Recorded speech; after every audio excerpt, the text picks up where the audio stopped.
नमस्कार दोस्तों, MMS news 24 में मैं फ़रीद खान आपका स्वागत करता हूं। 29 जुलाई मतलब 2 दिन पहले जिला पंचायत के पूरे मध्य प्रदेश में चुनाव हुए। ज़्यादा से ज़्यादा भारतीय जनता पार्टी जीत कर आई और कुछ सीटों पर जो एक निर्जीव सी पड़ी कांग्रेस पार्टी में ग्रामीण क्षेत्र से नई जान फूंकी गई।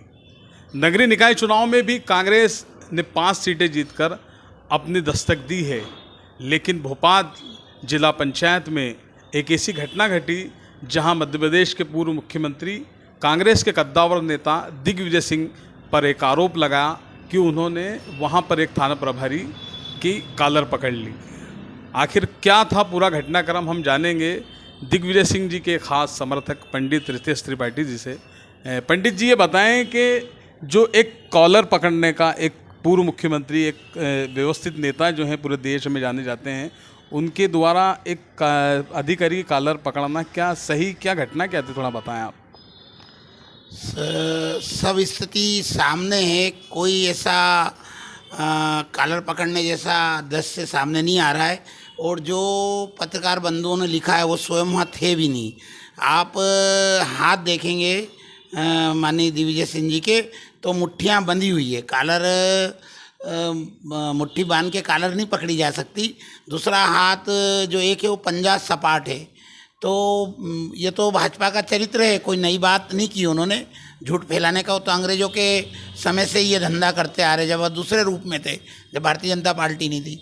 तो मैं तो नहीं मानता कि कोई इसको, क्योंकि अपनी नाकामी को छिपाने के लिए जब जनता ने उनको ग्रामीण क्षेत्र में पूरी तरह नकार दिया था, नगर निगम में भी 7 जगह वो देखा जाए तो कांग्रेस जीती है, एक आप पार्टी जीती है, 16-0 था इनका। तो नकार तो दिया जनता ने।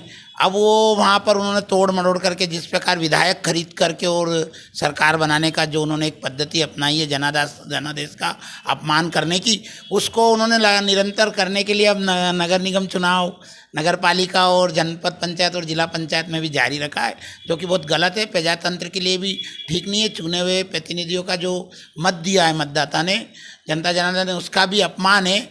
और जनता ने भी ऐसे चुने हुए प्रतिनिधि जो पैसा लेकर वोट अपने विचारधारा के साथ भी गद्दारी कर रहे हैं और कर रहे हैं, उनको अगली बार जनता ने भी सबक सिखाना पड़ेगा। क्योंकि अब गेंद जनता के पाले में चली गई है कि भारतीय जनता पार्टी ने अपने धन बल का और सत्ता का बहुत ज़्यादा दुरुपयोग किया, क्योंकि पैसे की तो कमी है नहीं।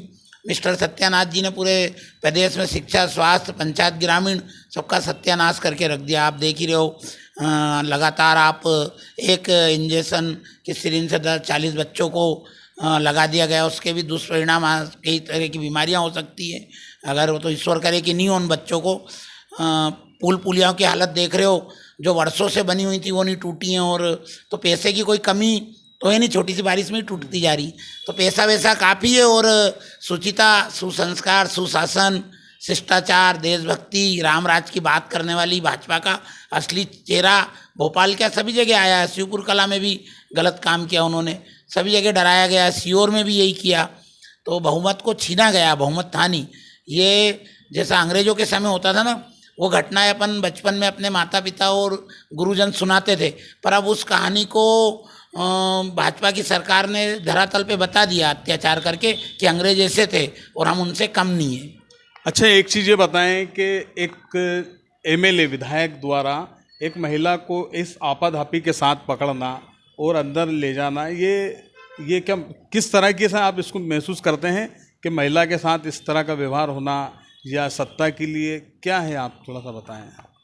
आपको मैं पहले भी तो बोल रहा हूँ, शुचिता, सुसंस्कार, रामराज, राष्ट्रभक्ति, भ्रष्टाचार मुक्त मध्य प्रदेश, देश की बात करने वाले, इनकी संपत्ति भी इतनी बड़ी है। भ्रष्टाचार पे भी मैं एक शब्द बोलूँगा कि इनसे पूछा जाए ऐसा कौन सा धंधा किया है जो हमेशा कांग्रेस को भ्रष्ट कहते हैं। बड़ा आंखें तो खोलें ये कि ये आप लोगों के पास इतना पैसा कहाँ से आया। देवास से लेकर दिल्ली तक कोई भी भाजपा का जनप्रतिनिधि हो, हमेशा जब भ्रष्टाचार की जब वो बात करता है तो, और जब ये मेरे को बड़ा मन में दुख भी होता है और हंसी भी आती कि शुचिता की बात कर रहे हैं। वो बहुत निंदनीय, उनकी उनसे उम्र में भी काफ़ी बड़ी है वो महिला, बुजुर्ग महिला। और इस प्रकार का श्री रामेश्वर जी शर्मा जी का तो सोची तानाशाही और विघटनकारी सोच के व्यक्ति हैं। वो हमेशा निगेटिव वर्क करने में उनका विश्वास है।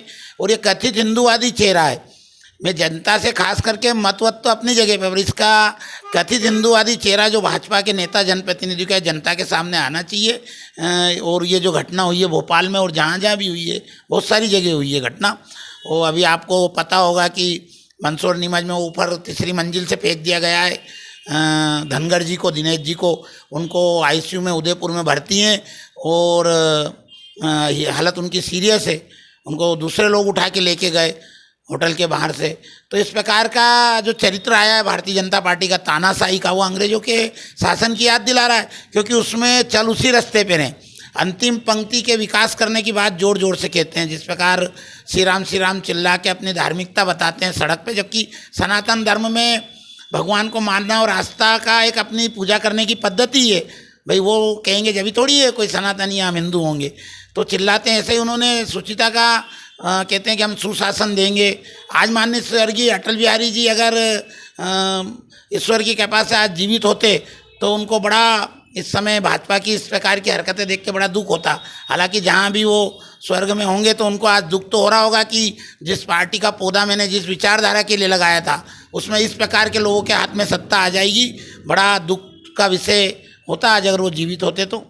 अच्छा, ये बताएं कि देवास में जो जिला पंचायत की अध्यक्ष निर्वाचित हुई हैं, उन्होंने भी एक मीडिया के माध्यम से आरोप लगाया है कि कुछ उनको 10 करोड़ रुपए के करीब एक देने की बात कही है। कैसा, क्या लगता है आपको, क्या है हकीकत? हाँ, राशि का तो अपन कह नहीं सकते कि राशि कितनी होगी। उन्होंने बोला तो कुछ सोच समझ के बोला है, तो कोशिश जरा लगातार की है, सफल नहीं हो पाई, क्योंकि जो चुने हुए कांग्रेस के जनप्रतिनिधि थे वो स्वयं निष्ठावान और स्वाभिमानी थे। प्रलोभन तो उन्होंने पूरे प्रदेश में दिया है, सभी जगह दिया है, और वो बात में नहीं आए जनप्रतिनिधि।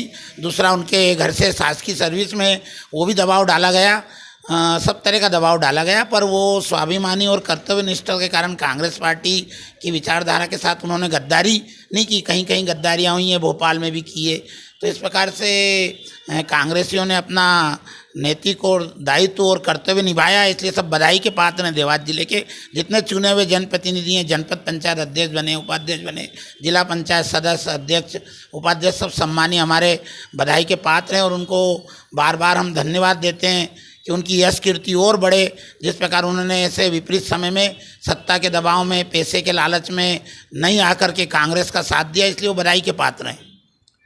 ये थे हमारे साथ कांग्रेस के वरिष्ठ नेता पंडित रितेश त्रिपाठी, जिन्होंने भोपाल से लेकर देवास में जिस तरह से जिला पंचायत चुनाव में या अन्य चुनावों में भारतीय जनता पार्टी द्वारा किए गए कार्यों और कांग्रेस द्वारा रोको अभियान के तहत एक अभियान चलाया था।